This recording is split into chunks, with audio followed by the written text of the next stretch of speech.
Hey all, welcome back. So I've actually recorded a heap of footage already, but it's been over the space of about 2 or 3 weeks because I've been busy with other things as well. So um, I couldn't keep up with what I hadn't said and where I was, and so there's not a lot of talking in it really. It's just getting on with things.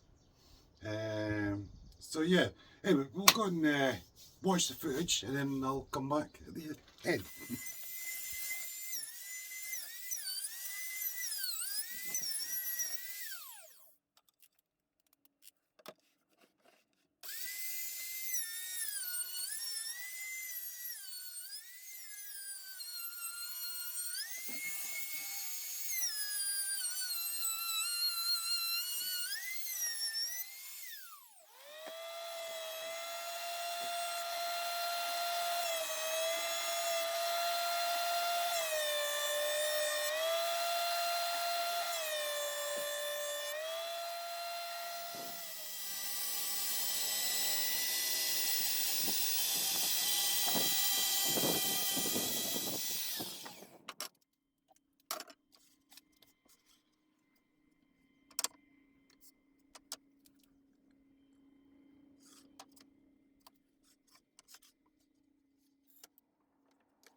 There's regulars, I know. I don't normally do this, but I'm going to do it in this case.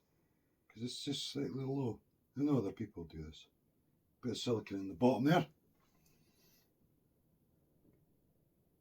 bit of silicone in there. Tiny, tiny, tiny amount. Just enough to hold the rod nice and steady and stop it from rattling later. Now,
right, so we've one neck blank. Look at the length of that headstock. It's not going to be that long. Yeah, it's just there was plenty of wood, so you know I made sure I had excess at both ends really. Just makes my life easier. It's been a tricky piece of wood, I must admit though. It's quite gnarly. The fretboard and the neck blank were really both quite gnarly, so it's quite a bit of work just to get into this stage. And I'll be honest, I can't remember what I have and haven't said because it's been a while. This has been spread out over like a couple of weeks or something doing this because I've been doing other stuff as well. But yeah, I'll have to go really careful when it comes to trimming this out. You know, it's going to be a bolt on, so it's going to get the little undercut on the heel and stuff. But Yeah, when I'll cut off the excess, and I think I'm going to have to go really careful with the router, I think, and do a lot of reverse cutting, just to try and stop the thing from chipping. Maybe, I mean, I've thought about it'd be great if I had like a nice router table and one of those fancy spiral cutters and things, but I don't really have the room for it, you know. Like, if I wanted to have it on my bench, for instance, but underneath the bench, I've got all this where I store everything, you know. I've got the planer, hand planes, sandpaper, you know, all that stuff all sits under there. So I don't know. But that would be the way. But since I don't have that, I'll just have to go very careful. Don't get there. Anyway, that's for another video. But for now, thanks for watching. Hope you enjoyed it. And as usual, feel free to like, comment, etc. And I'll see you all again real soon. Cheers!